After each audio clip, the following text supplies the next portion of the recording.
2025 yil 27 iyun kuni soat 21. Oh da mening yurtim kanalida o'zbek seriali Onaning uzoq kutilgan 90 qismi efirga chiqadi. Bu qism oilaviy qadriyatlar va murakkab hayotiy tanlovlar bilan to'ldirilgan chuqur dramaturgiyani davom ettiradi.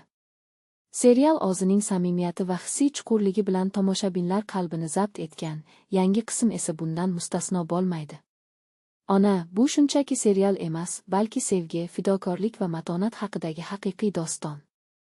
Har bir qism kichik bir shoh asar bo'lib, unda aktyorlar his-tuyg'ularni mahorat bilan yetkazadi, ssenariy mualliflari esa qahramonlar taqdirini mohirlik bilan toqib chiqadi. 90 qismda tomoshabinlarni oila va kechirimning ahamiyati haqida o'ylantiradigan kutilmagan burilishlar kutmoqda. Rejissyorlik ishi hayratlanarli, o'zbek manzaralarining go'zalligi va musiqa serial muhitini yanada boyitadi. Serial o'zining realistikligi va ijtimoiy mavzularga nozik yondashuvi bilan ajralib turadi. U yaqinlarni qadrlash va qiyin paytlarda yorug'lik topishni o'rgatadi. Ona qalbni tebratadigan va yurakda iz qoldiradigan hikoya. Yangi qismni o'tkazib yubormang, bu o'zbek kinosining durdonasi.